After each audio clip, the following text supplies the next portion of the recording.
Hello दोस्तों, कैसे हैं आप। आई होप सभी अच्छे होंगे। मैं आज आपके लिए लेकर आई हूँ कहानी यूनिट 7 से जो है प्रमुख पात्रों को। इससे पहले भी मैं एक वीडियो करा चुकी हूँ जिसमें हमने कहानीकार और कहानी का प्रकाशन वर्ष क्रम अनुसार किए हैं। अगर आपने अभी तक वो वीडियो नहीं देखा है तो आप इसको जाकर देख सकते हैं, मैंने लिंक डिस्क्रिप्शन बॉक्स में डाल दिया है। आज हम करने वाले हैं कहानी के प्रमुख पात्र, उसके प्रमुख बिंदु, कौन से स्थानों का इसमें जिक्र आया है, ये सभी चीज़ें आज हम करने वाले हैं। आप इस वीडियो में अंत तक बने रहिएगा। अगर ये वीडियो आप देख लेते हो तो आपके 4 नंबर पक्के हैं, आपके 4 नंबर आपसे कोई नहीं छीन सकता। तो चलिए शुरू करते हैं आज की वीडियो कहानी। पहली कहानी है चंद्रदेव से मेरी बातें। देखिए, मैंने कहानियों का जो क्रम है वो वही रखा है, जिससे उनके प्रकाशन वर्ष के अनुसार जो सबसे पहले प्रकाशित हुआ है वो मैंने सबसे पहले रखी है कहानी। ठीक है, जैसा सिलेबस में दिया हुआ है उस तरह से नहीं रखा है, क्रमवार रखा हुआ है।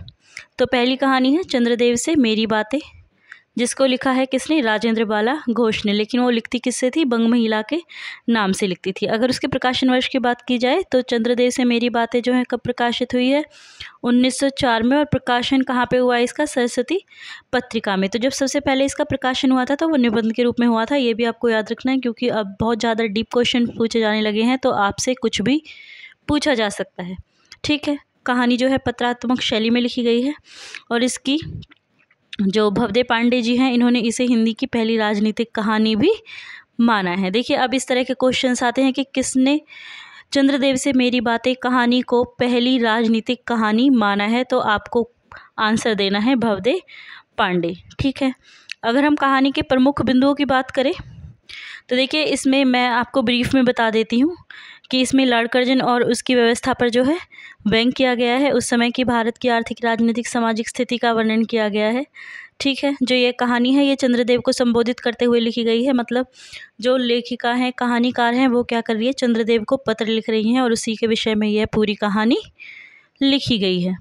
इसमें जो है गुलाम भारतवर्ष की व्यवस्था और प्रवेश पर भी व्यंग किया गया है। अंग्रेजी सरकार की जो न्याय व्यवस्था थी उस पर व्यंग किया गया है। किस प्रकार जो है वह रंग भेद और पक्षपात करते थे, अंग्रेज़ों को ज़्यादा वैल्यू करते थे, हिंदुओं को वो कुछ भी नहीं समझते थे, काफ़ी तुच्छ समझते थे। बड़े जो प्रशासनिक पद थे उन पर भी जो है अंग्रेज़ों को ही रखा जाता था, भारतीयों को निम्न पद दिए जाते थे। ठीक है, सरकारी कमीशन आयोग या मिशन होते थे जो, उनमें भी जो है उनकी उपयोगिता पर भी प्रश्न चिन्ह लगाया गया है। उच्च शिक्षित वर्ग तो जो था उसको काट की पुतली से तुलना की गई है। ठीक है, यह इम्पोर्टेंट है कि उच्च शिक्षित वर्ग है उसकी तुलना किससे की गई है, तो काट के पुतलों से उसकी तुलना की गई है। ठीक है, और चंद्रदेव से जो है भारत की दीनहीन दशा को देख लेने के लिए आग्रह किया जा रहा है कहानीकार के द्वारा। इसके अलावा प्रकृति से छेड़छाड़ पर भी व्यंग किया गया है। जैसे कि कलकत्ता में जो है ब्रिज बनाया गया था, उसको देखकर सुरेंद्र भी कहेंगे कि हमारी अमरावती तो इसकी नरी फीकी सी जान पड़ती है। तो प्रकृति से छेड़छाड़ की गई है, उस पर भी व्यंग है। इसके अलावा कलकत्ता विश्वविद्यालय के जो विद्वान हैं उन पर भी व्यंग किया गया है। अब बात करें पात्र की, तो चंद्रदेव से मेरी बातें कहानी में जो है पात्र नहीं है, क्योंकि जैसे कि मैंने आपको बताया पहले कि यह एक पत्रात्मक शैली है और पत्र लिख रही हैं लेखिका किसके लिए लिख रही हैं, चंद्रदेव के लिए। हालांकि कुछ लोगों के नाम आए हैं, जैसे कि माफ़ कीजिएगा, इसमें जो है चंद्रदेव और लेखिका प्रमुख पात्र कहें तो 2 ही हैं। लेकिन इसके अलावा अगर और बात करें तो फैमिली डॉक्टर किसको कहा गया है, इसमें फैमिली डॉक्टर कहा गया है धन्वंतरी महाशय को। इसके अलावा चीफ जस्टिस जो है, देवताओं के चीफ जस्टिस कौन है, चित्रगुप्त है। इस तरह से मतलब जो है कुछ और नाम भी आए हैं। जब ये आप कहानी पूरी पढ़ेंगे तो आपको कुछ और नाम मिल जाएंगे जिनसे क्वेश्चन बन सकते हैं। ठीक है, दूसरी कहानी है दुलाई वाली, इसे भी बंग महिला ने लिखा है और इसका प्रकाशन वर्ष क्या है, 1907, और यह भी सरस्वती पत्रिका में ही प्रकाशित हुई है। ठीक है, तो बंग महिला की 2 कहानियाँ लगी हुई हैं, चंद्रदेव से मेरी बातें और दुलाई वाली। इसके अलावा अगर और कहानियों की बात करें तो कुंभ में छोटी बहू, जिसका प्रकाशन वर्ष 1906 है, भाई बहन 1908, दालिया 1909 ईस्वी में प्रकाशित हुई है, और हृदय परीक्षा, इनकी जो है कुछ प्रमुख कहानियां हैं। क्योंकि अब जो है क्रम में लगाना आ जाता है कौन सी कहानी किसकी है, इस तरह के क्वेश्चंस भी पूछे जाते हैं, तो इसलिए आपको ये कुछ जो कहानियां हैं इनके नाम भी याद रखने हैं। ठीक है, आरंभिक दौर की महिला कथाकारों में यह प्रमुख थी। इनकी पुस्तक कुसुम संग्रह का संपादन रामचंद्र शुक्ल के द्वारा किया गया है। ठीक है, अगर आपसे पूछा जाता है कुसुम संग्रह का संपादन किसने किया, किसके द्वारा किया गया है, तो किसके द्वारा किया गया है? रामचंद्र शुक्ल जी के द्वारा। अगर प्रमुख बिंदु की बात करें, अगर इनके प्रमुख बिंदु की बात करें, लेकिन उससे पहले हमें जान लेना ज़रूरी है कि दुलाई वाली का अर्थ क्या होता है। तो दुलाई वाली का अर्थ क्या होता है? दुलाई वाली होता है एक ओढ़ने का दुपट्टे के जैसा होता है जिसको दुलाई बोला जाता है। ठीक है, तो कई बार इसका अर्थ भी पूछ लिया जाता है, तो ये भी आपको याद रखना है। इसके अलावा प्रमुख बिंदु देख लेते हैं। नवल किशोर द्वारा अपने मित्र वंशीधर से रेल में किए गए मजाक की एक सरस कहानी है। काशी बनारस के लोगों के जीवन पर इसमें प्रकाश डाला गया है। बनारसी शौक और बोली का समावेश इतने महत्वपूर्ण नहीं है। इस कहानी में काशी से इलाहाबाद की यात्रा का वर्णन है। ठीक है, यह महत्वपूर्ण है। दोनों में गहरी मित्रता है और दोनों को एक जान दो कालिब कहा गया है। ये पंक्तियाँ परीक्षा में पूछी भी गई है। ठीक है, दोनों में गहरी मित्रता थी और दोनों को एक जान दो कालिब कहा गया है। ये कौन सी कहानी से संबंधित है? तो किससे संबंधित है? दुलाई वाली से संबंधित है। अब बात करते हैं इसके पात्र की। तो इनके मुख्य पात्र कौन से हैं? वंशीधर। वंशीधर कौन है? कहानी का मुख्य पात्र है। इसके अलावा जानकी के पति हैं और नवल किशोर के मित्र हैं और नवल किशोर के लिए वो अगाध प्रेम रखते हैं। ठीक है, नवल किशोर वंशीधर के घनिष्ठ मित्र हैं और कट्टर स्वदेशी हैं। जानकी वंशीधर की पत्नी है। तो ये तीन मुख्य पात्र हैं इसमें। कौन? वंशीधर, नवल किशोर और जानकी। और अगर आपसे पूछा जाता है कि जो है इनमें कट्टर स्वदेशी कौन था वंशीधर और नवल किशोर में, तो नवल किशोर जो थे वो कट्टर स्वदेशी थे। ये भी आपको याद रखना है। अगर बात करें हम गौण पात्र की, तो गौण पात्र में कौन कौन आता है? नवल किशोर की बहू, उसके अलावा सीता जो कि जानकी देई की बहन है और उसकी आयु कितनी है? 10 वर्ष उसकी आयु है। देखिए परीक्षा में पूछा जा चुका है कि सीता की आयु कितनी थी, तो 10 वर्ष थी। इसके अलावा कहारिन जानकी के मायके में जो कि नौकरानी है और ट्रेन में 2-3 महिला सहयात्री जिनके बीच जो है दुलाई वाली बैठी होती है, जिनके बीच वंशीधर की जो है नवल किशोर की बहू बैठी होती है जो कि उनका सहयोग करती है। उन 2-3 महिलाओं के विषय में भी कहा गया है। ठीक है, अगर बात करें कहानी में स्थानों के नाम की, तो देखिए कौन कौन से नाम आए हैं? दशाश्वमेध घाट, गोदालिया, बनारस कलकत्ता, मुगल सराय और इलाहाबाद, प्रयाग जिसको अब प्रयाग कहा जाता है। ठीक है, तो ये कुछ महत्वपूर्ण स्थानों के नाम हैं जो कि परीक्षा में आपसे पूछे जा सकते हैं। तीसरी कहानी है हमारी एक टोकरी भर मिट्टी और इसके कहानीकार कौन है? माधव सप्रे जो है इसके कहानीकार हैं और इस कहानी का प्रकाशन जो है छत्तीसगढ़ पत्रिका में हुआ था। छत्तीसगढ़ मित्र पत्रिका में कब हुआ था? 1901 में। आगे देखिए, देवी प्रसाद वर्मा और अधिकांश विद्वानों द्वारा सहमति बनी कि यह कहानी हिंदी की प्रथम मौलिक कहानी है। ठीक है, प्रथम मौलिक कहानी है। यह एक आदर्शवादी कहानी है। तो अगर आपसे पूछा जाता है प्रथम मौलिक कहानी कौन सी है, तो एक टोकरी भर मिट्टी। और पहली राजनीतिक कहानी कौन सी है? चंद्रदेव से मेरी बातें। ये भी आपको याद रखना है। अब बात करें एक टोकरी भर मिट्टी के पात्र की, तो पात्र इसमें बहुत कम है। पहला है बुजुर्ग विधवा। बुजुर्ग विधवा जिसके बहू और पुत्र की मृत्यु हो चुकी है और अब वह एकमात्र पोती ही उसके जीने का सहारा है।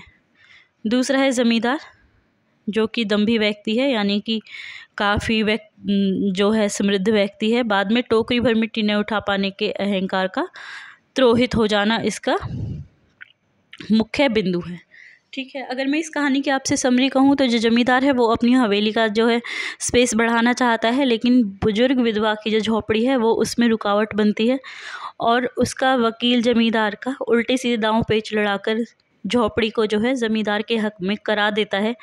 लेकिन जो बुजुर्ग विधवा है वो अपने घर को छोड़ने के लिए तैयार नहीं होती और वो जमींदार से जो है विनती करती है कि वो उसे एक टोकरी भर मिट्टी ले जाने दे, क्योंकि उसकी पोती खाना नहीं खा रही है और वो उस मिट्टी से चूल्हा बना के उस पर अपनी पोती को खाना बनाकर खिलाएगी। तो जमींदार मान जाता है, लेकिन जब वो उस टोकरी मिट्टी जो है उठाने के लिए कहती है तो जमींदार से वो उठाई नहीं जाती। इस पर बुजुर्ग विधवा जो है ज़मींदार से कहती है कि आप एक टोकरी भर मिट्टी उठाने में असमर्थ है, तो सोचिए इस झोपड़ी में कितनी टोकरी मिट्टियाँ हैं, आप उनका बोझ कैसे सहन कर पाएंगे। और यह सुनकर जमींदार का जो अहंकार है वो समाप्त हो जाता है और उसका हृदय परिवर्तित हो जाता है। वह बुजुर्ग विधवा से क्षमा मांगकर उनकी झोपड़ी उन्हें वापस कर देता है। ठीक है, तो इसमें दो ही मुख्य हैं। अगर गौण पात्र की बात करें तो बुजुर्ग विधवा की पोती, जिसकी आयु कितनी है आपसे पूछा जा सकता है, तो इसकी आयु है 5 वर्ष। ठीक है, और इसके अलावा जमींदार का वकील, जो कि उल्टे सीधे दांव पेच लड़ाकर जमींदार को केस जितवाता है। ठीक है, चौथी कहानी देखिए। चौथी कहानी है राही। राही कहानी किसने लिखी है, तो सुभद्रा कुमारी चौहान जी ने लिखी है। सुभद्रा कुमारी चौहान जी के विषय में मुक्तिबोध ने क्या कहा है, ये महत्वपूर्ण कोटेशन है, देख लेते हैं। सुभद्रा कुमारी चौहान नारी के रूप में ही रहकर साधारण नारी की आकांक्षाओं और भावों को व्यक्त करती हैं। बहन, माता, पत्नी के साथ साथ एक सच्ची देश सेविका के भाव उन्होंने व्यक्त किए हैं। उनकी शैली में वही अकृत्रिमता और स्पष्टता है जो उनके जीवन में है। आपको इसे याद रखना है क्योंकि ये काफ़ी महत्वपूर्ण है और परीक्षा में पूछी जा सकती है। किसने कहा है, मुक्तिबोध जी ने कहा है। ठीक है, राही कहानी कौन से संग्रह में संग्रहित है, आपको ये भी ध्यान रखना है। तो किस में संग्रहित है, सीधे साधे चित्र में। और सीधे साधे चित्र जो है कहानी संग्रह कब आया है, 1947 में प्रकाशित हुआ है। और यह सुभद्रा कुमारी चौहान जी का अंतिम कहानी संग्रह भी है। तो सीधे साधे चित्र जो कहानी संग्रह है उसमें और कौन कौन सी कहानियाँ हैं वो भी देख लेते हैं। तो देखिए, रूपा, कैलाशी नानी, ब्याहा, कल्याणी, दो साथी, प्रोफेसर मित्रा, दुराचारी, मंगला, हींगवाला, राही, तांगे वाला और गुलाब सिंह। ठीक है, तो ये कहानियाँ हैं जो कि संग्रह किसमें, सीधे साधे चित्र संग्रह में संकलित है। और कुल कितनी कहानियाँ हैं ये, अगर आपसे पूछा जाए कि संग्रह सीधे साधे चित्र में कितनी कहानियाँ संग्रहित है, तो 12 कहानियाँ संग्रहित है। आपको ये भी ध्यान रखना है। अब अगर पात्र की बात करें तो इसमें पात्र है राही। राही कौन है, मुख्य पात्र है। ठीक है, जो कि मांगरोली जाति की एक गरीब असहाय स्त्री है। दूसरा, पुलिस वालों द्वारा उसके पति को मार दिया गया है। जो राही है वो आप कह सकते हो असहाय स्त्री है, विधवा स्त्री है, जिसके पति को जो है पुलिस वालों ने मार दिया है। और जो राही है उसको क्या हुआ है, चोरी के आरोप में जेल हो गई है। अच्छा, चोरी के आरोप में जेल हो गई है, लेकिन उसने क्या चोरी किया था, तो उसने अनाज चोरी किया था। आपको ये भी याद रखना है, क्या चोरी किया था, अनाज चोरी किया था। ठीक है, आपसे पूछा जा सकता है आपसे पूछा जा सकता है कि उसने क्या चोरी किया था, तो आपको याद रखना है अनाज। और अगर आता है कितना चोरी किया था, तो उसने 5 सेर, ये भी आपको याद रखना है, कितना चोरी किया था, 5 सेर अनाज चोरी किया था, जिसकी वजह से जो है उसको जेल हो जाती है। ठीक है, इसके अलावा है अनीता, जो कि स्वतंत्रता आंदोलन में भाग लेने वाली जेल में बंद एक स्त्री है। ठीक है, तो ये दो ही है जो महत्वपूर्ण पात्र है और इनकी संवाद से जो है ये कहानी आगे बढ़ती है। अगर गौण पात्र की बात करें तो एक तो राही का पति जो कि मर चुका है, दूसरा राही का बेटा जो कि छोटा सा है और जिसके लिए राही जो है चोरी करती है। ठीक है, चलिए आगे चलते हैं। कहानी नंबर 5, ईदगाह कहानी। लिखी किसने है, प्रेमचंद जी ने इसको लिखा है। और यह कहानी सर्वप्रथम अगस्त 1933 में चांद पत्रिका में प्रकाशित हुई थी। ठीक है, मुख्य पात्रों की अगर हम बात करें तो इसमें मुख्य पात्र कौन है, पहला है हामिद। हामिद जो कि इस कहानी का मुख्य पात्र है, उसकी आयु 4 से 5 वर्ष है। वह एक गरीब लड़का है, उसके माता पिता की मृत्यु हो चुकी है और वह अपनी दादी के साथ रहता है। और मेले में जाते वक्त उसे कितने पैसे मिलते हैं, तो उसको 3 पैसे मिलते हैं। ये आपको याद रखना है, कई बार आपसे पूछ लिया जाता है, जिनसे वह अपनी बूढ़ी दादी के लिए क्या लेके आता है, चिमटा लेकर आता है। और हामिद के चिमटे को रुस्तमे हिंद भी कहा गया है। देखिए, ये जो 3 पॉइंट हैं काफ़ी महत्वपूर्ण है। हामिद ने क्या खरीदा था मेले से, तो चिमटा खरीदा था। उसको कितने पैसे मिले मेले में जाने के लिए, 3 पैसे। और उसके चिमटे को क्या कहा गया, तो रुस्तमे हिंद कहा गया। हामिद जो है गरीबी के कारण समय से पहले ही परिपक्व हो जाता है। ठीक है, दूसरी का है अमीना। अमीना कौन है, हामिद की दादी है। गरीब बूढ़ी विधवा औरत है जिसके पुत्र और बहू दोनों की ही मृत्यु हो चुकी है और वो लोगों के घर में काम करके हामिद का और अपना पालन पोषण करती है। इसके बाद आता है मोहसिन। मोहसिन कौन है? हामिद के साथ का लड़का है।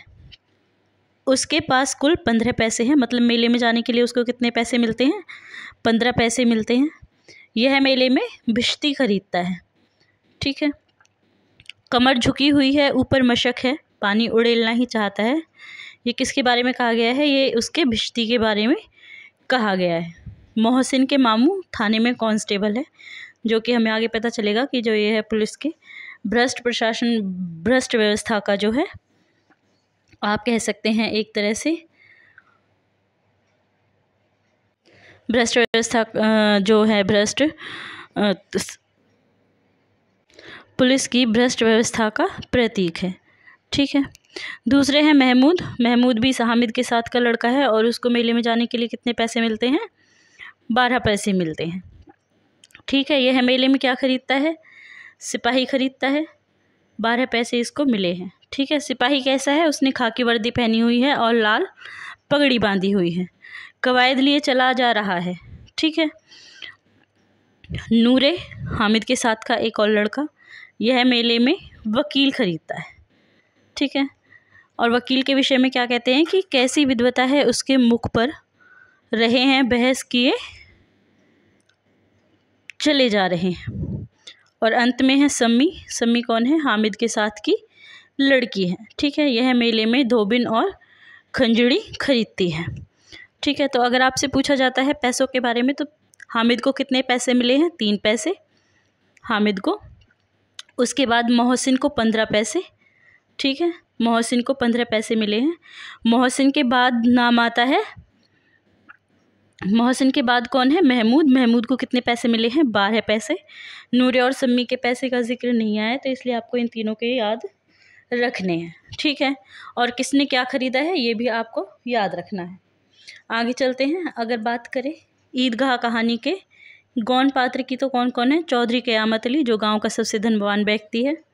आबिद, हामिद का बाप, जो कि हैजे से मर चुका है। देखिए, आपसे ये भी पूछा जा सकता है हामिद के बाप की या पिता की मृत्यु कैसे हुई थी? तो उनकी मृत्यु हुई थी हैजे से, और उनकी माँ की मृत्यु का कारण क्या था? पीलिया हो जाना था। उसके बाद है कांस्टेबल। कांस्टेबल कौन है? मोहसिन के मामू, जो कि मैंने आपको पहले बताया कि पुलिस व्यवस्था के जो भ्रष्ट शासन है उसका प्रतीक है। उनका वेतन 12 रुपये है, लेकिन वो घर कितने पैसे भेजते हैं? 50 रुपये भेजते हैं। ठीक है। अगली कहानी है दुनिया का सबसे अनमोल रत्न। दुनिया का सबसे अनमोल रत्न किसने लिखी है? प्रेमचंद जी ने ही लिखी है। और इसका प्रकाशन कहाँ पे हुआ है? जमाना पत्रिका में इसका प्रकाशन किया गया है। ठीक है।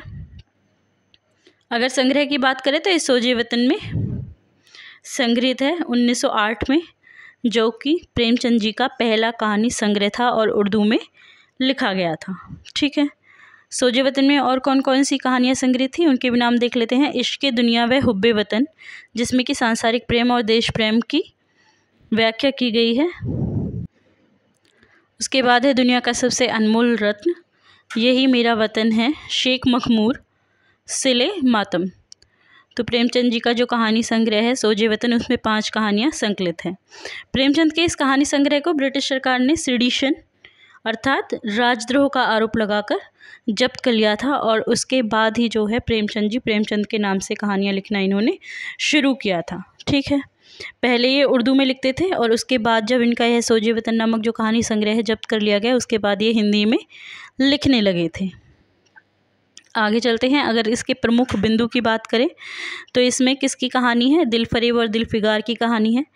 दिलफरेब कौन है? एक रूपवती स्त्री है जिसका प्रेमी है दिलफिगार। यह एक अलिफ लैला के किस्से की तरह की कहानी है, जिसमें देश प्रेम और देशभक्ति की भावना को उजागर किया गया है।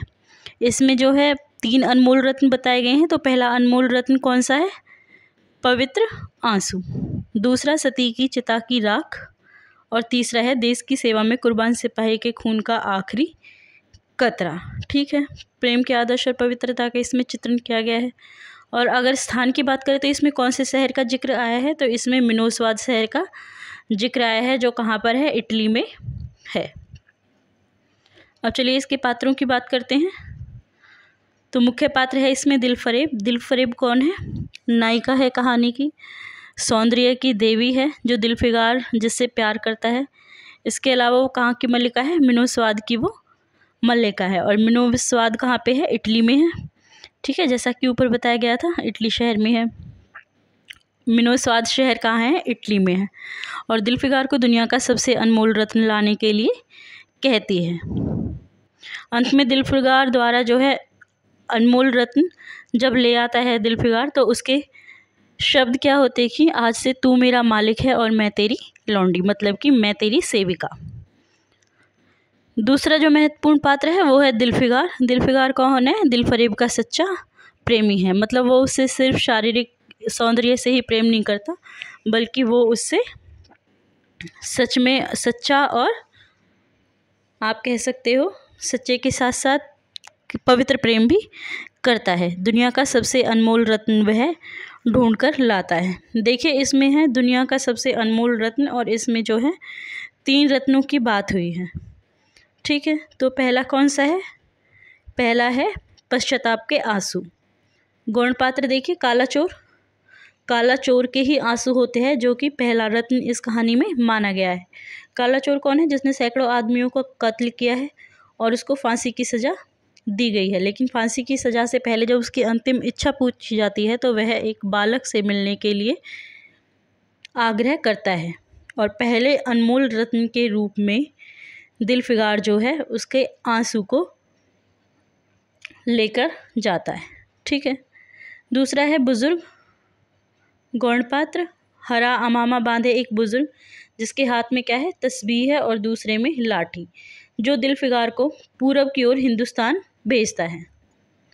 ठीक है, तीसरा है सिपाही, जो कि हिंदुस्तान का सच्चा राजपूत सिपाही है, और दिलफिगार दुनिया का सबसे अनमोल रत्न उसी सिपाही के आखिरी रक्त का कतरा लाता है।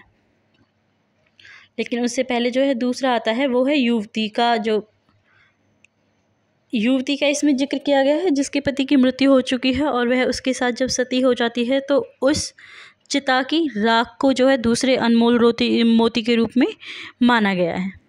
ठीक है, और तीसरा मोती हम सब जानते हैं, जो कि सिपाही के आखिरी रक्त का कतरा था, जो कि अपने देश की सेवा में शहीद हो गया था। तो दुनिया का अनमोल रत्न कहानी के पात्र कौन कौन से हैं? दिलफिगार, दिलफरेब, काला चोर, युवती, सिपाही और एक बुजुर्ग। 7वीं कहानी है कानों में कंगना, जिसको लिखा है राजा राधिका रमन प्रसाद जी ने। अगर इसके प्रकाशन की बात करें तो 1913 में ये प्रकाशित हुई है। कहाँ प्रकाशित हुआ है?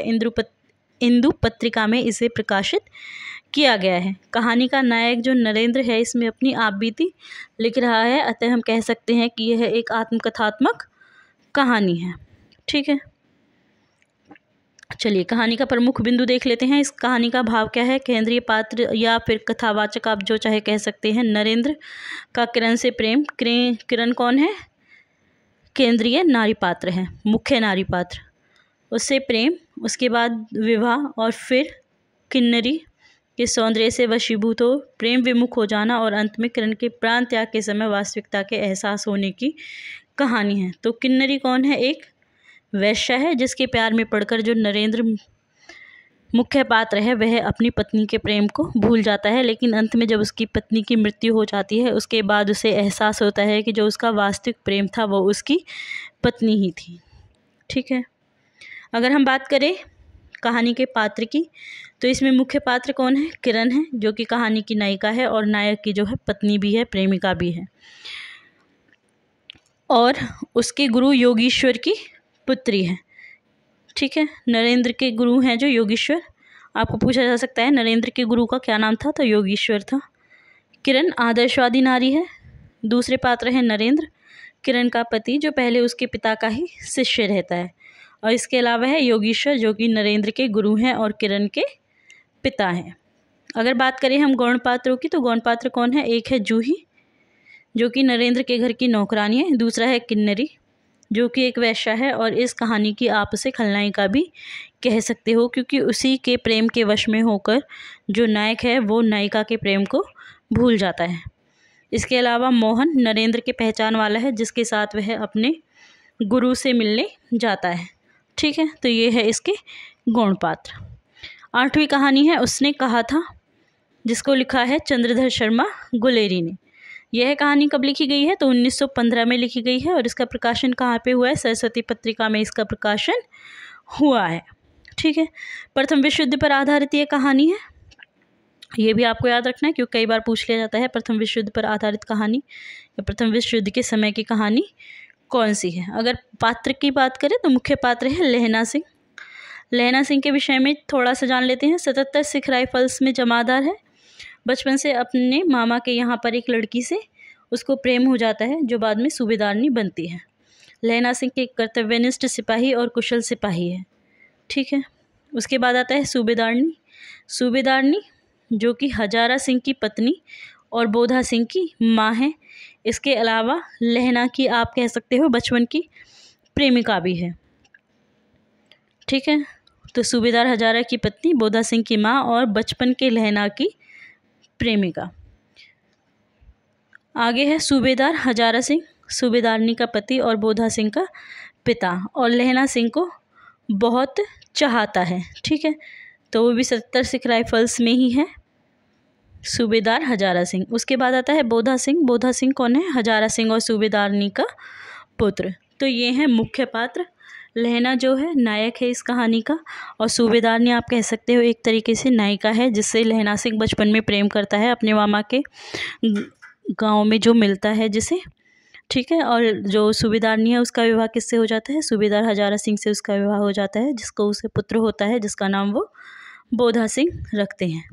ठीक है, अगर गौण पात्र की बात करें तो वजीरा सिंह जो है इस कहानी का गौण पात्र है, जो कि कहानी में विदूषक है, पलटन का विदूषक है। ठीक है, दूसरा है लपटन साहब, जो कि 5 वर्ष से लहना सिंह के रेजिमेंट में अफसर हैं और जिसको मारकर कोई जर्मनिश का वेश धारण करके आता है। इसके अलावा महासिंह शाम सिंह सिपाही हैं, अतर सिंह सूबेदारनी के मामा हैं और कीरत सिंह लहना सिंह का भाई। ठीक है, इसके अलावा अब्दुल्ला जो कि लपटन साहब का खानसामा है। इसके अलावा पोलूराम, डाक बाबू, तुर्की, मौलवी। ठीक है, अगर उसने कहा था कहानी में स्थान की बात करें तो सबसे पहले क्या नाम आता है? अमृतसर। अमृतसर में ही लहना सिंह जो है उस लड़की से मिलता है। मगरे जो कि सूबेदारनी का घर है, और मांझा लहना का घर जहाँ पे है उस जगह का क्या नाम है? माझे। गुरु बाजार लहना के मामा का घर है, और जगाधरी जहाँ लपटन साहब शिकार खेलने गए थे। इसके अलावा लॉयलपुर बर्लिन में, जहाँ सूबेदार को सरकार ने खेत दिया था। तो ये कुछ महत्वपूर्ण स्थानों के नाम हैं जो इस कहानी में आए हैं और जो परीक्षा में भी आपसे पूछे जा सकते हैं।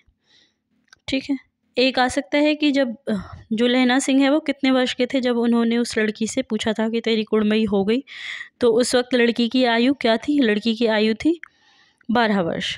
ठीक है, ये भी आपको याद रखना है, लड़की की आयु 12 वर्ष थी। उसके बाद 9वीं कहानी है आकाशदीप, जिसको लिखा है जयशंकर प्रसाद जी ने। और आकाशदीप कहानी जो है कौन सी कहानी संग्रह में संग्रहित है? तो आकाशदीप कहानी संग्रह में संग्रहित है, और इसका प्रकाशन वर्ष क्या है? 1929 जो है इसका प्रकाशन वर्ष है। अगर हम बात करें आकाशदीप कहानी संग्रह में और कौन कौन सी कहानी संग्रहित है, क्योंकि अब पूछा जाता है तो वो भी तो देखिए कौन कौन सी कहानी संग्रहित है। पहली है आकाशदीप, उसके बाद स्वर्ग की खंडहर में, हिमालय का पथिक, भिखारिन, देवदासी, बैरागी, चूड़ीवाला, ममता, सुनहला सांप, प्रतिध्वनि, कला, समुद्र, संतरण, बंजारा, अपराधी। इसके अलावा प्रज्ञ चिन्ह, ज्योतिष्मति, बिसाती, अपराधी, रूप की छाया और रमला। तो ये जो कहानियाँ हैं ये सारी कहानियाँ किस में हैं? आकाशदीप संग्रह में है। आपको इनके भी नाम याद रखने हैं, क्योंकि अब क्वेश्चन कुछ इस तरह से भी आते हैं कि इनमें से कौन सी कहानी जो है कहानी संग्रह में संग्रहित है और आपको कोई भी कहानी उठा के दे दी जाएगी। ऐतिहासिक पृष्ठभूमि में प्रेम और घृणा के द्वंद्व के उद्घाटित करती हुई यह कहानी है और इसमें कर्तव्य और प्रेम के जो है अंतर्द्वंद को दिखाया गया है। अगर हम बात करें इसके पात्र की, तो आकाशदीप में कौन कौन से पात्र है? पहला है बुद्धगुप्त, जो कि ताम्रलिपि का क्षत्रिय है और नए द्वीप को चंपाद्वीप नाम देता है जहाँ वे रहते हैं। बाली जावा सुमात्रा के वाणिज्य पर एकाधिकार स्थापित करता है। आपको ये नाम भी याद रखने हैं, बाली, जावा और सुमित्रा। आगे है चंपा महानाविक संबोधित करती है। किसको संबोधित करती है? बुद्धगुप्त को। दूसरा महत्वपूर्ण पात्र है चंपा, जो कि कहानी की नायिका है। जाह्नवी के तट पर चंपानगरी की क्षत्रिय बालिका है। उसके पिता मणिभद्र के यहाँ प्रहरी है, जिसको मणिभद्र जो है हत्या कर देता है जिसकी। और बुद्धगुप्त के प्रति वो प्रेम और घृणा का द्वंद्व रखती है। घृणा क्यों करती है बुद्धगुप्त से? क्योंकि वह बुद्धगुप्त को अपनी पिता की मृत्यु का कारण मानती है, इसीलिए वह बुद्धगुप्त से घृणा करती है। परंतु जब वो उसके साथ रहती है तो उसे उससे प्रेम भी हो जाता है और इसी द्वंद्व की यह कहानी है। अगर हम बात करें गौण पात्र की, तो गौण पात्र कौन है? मणिभद्र। मणिभद्र जो बुद्धगुप्त और चंपा को बंदी बनाता है, कहानी का खलनायक है और चंपा के पिता की हत्या करता है। दूसरी गौण पात्र है जया, जो कि चंपा की सेविका है और उसके साथ ही रहती है। इसके अलावा वो चंपाद्वीप की मूल निवासी भी है। ठीक है। अब कहानी 10 अपना अपना भाग्य, जिसको लिखा है जैनेन्द्र कुमार जी ने। ठीक है। इस कहानी के विषय में जैनेन्द्र ने स्वयं कोटेशन दी है एक स्टार्टिंग में कि कहानी एक भूख है जो निरंतर समाधान पाने की कोशिश करती है। तो कई बार यही पंक्ति भी हमसे पूछ ली जाती है। अगर बात करें इसके प्रथम प्रकाशन की, तो प्रथम प्रकाशन इसका कहाँ हुआ है? भारत पत्रिका में इसका प्रकाशन हुआ है 1929 ईस्वी जो है इसका प्रकाशन वर्ष है। और उसके पश्चात संग्रह वातायन संग्रह में जो है 1931 में इसको संग्रहित किया गया है। तो वातायन कहानी संग्रह में और कौन कौन सी कहानियाँ हैं उनके भी नाम देख लेते हैं। तो देखिए, पहला है फोटोग्राफी, उसके बाद ब्याह, खेल, निर्मम, चोरी, साधु की हट, आतिथ्य, अपना अपना भाग्य, चलित चित्र, भाभी, दिल्ली में, तमाशा, अंधे का भेद, आतिथ्य, ये कहानियाँ जो हैं किस में हैं? कहानी संग्रह वातायन में है। आपको इनके भी नाम याद करने हैं। ठीक है। अगर बात करें स्थानों की, तो इसमें 2 स्थानों का नाम आया है, एक है नैनीताल और दूसरा है होटल डी पब। नैनीताल जहाँ की ये घटना है, जहाँ पे सारी घटना घटित होती है, सारी कहानी जहाँ पे घटित होती है, और होटल डी पब जहाँ पर लेखक और उसका मित्र रहते हैं। ठीक है। तो इन 2 नामों का जो है उल्लेख हुआ है। पात्र की बात करें तो मुख्य पात्र कौन है? पहाड़ी लड़का है जिसकी आयु कितनी है? 10 वर्ष है। इसके अलावा लेखक या फिर आप कह सकते हैं कथावाचक, और दूसरा है लेखक का मित्र जो कि उसके साथ ही आया हुआ है नैनीताल। ठीक है। गौण पात्र की बात करें तो 2 वकील मित्र हैं। इन्हीं में से जो है एक लड़के को नौकर नहीं रखता। ठीक है। वकील मित्र किसके हैं? तो कहानीकार के वकील मित्र हैं, जो कि उन्हें कहते हैं कि अगर तुम्हारी नज़र में कोई ऐसा हो जो घर का काम कर सकता है, उन्हें नौकर की ज़रूरत थी। और जब लेखक उस वकील मित्र को उस लड़के के लिए बोलता है तो वो उसे नौकरी पर नहीं रखता और वो कहता है कि आप नहीं जानते पहाड़ी लोग कितने चालाक होते हैं, मैं ऐसे ही किसी को नौकरी पर नहीं रखूँगा। ठीक है। दूसरा है लड़के का साथी, जिसे उसका मालिक मार देता है। ठीक है। तो ये है इस कहानी के गौण पात्र। तो ये थे आज 10 कहानी, शुरू की 10 कहानियाँ, प्रथम 10 कहानियाँ, जिसमें हमने पात्र, विषय, स्थान, प्रकाशन वर्ष, संग्रह, इन सभी को किया है। अगर आपको मेरी वीडियो पसंद आई है तो वीडियो को लाइक और चैनल को सब्सक्राइब जरूर कर लीजिएगा, नोटिफिकेशन बेल ऑन कर लीजिएगा। इसके बाद मैं इसका पार्ट 2 लेकर आऊँगी, जिसको आप कल चेकआउट कर सकते हैं।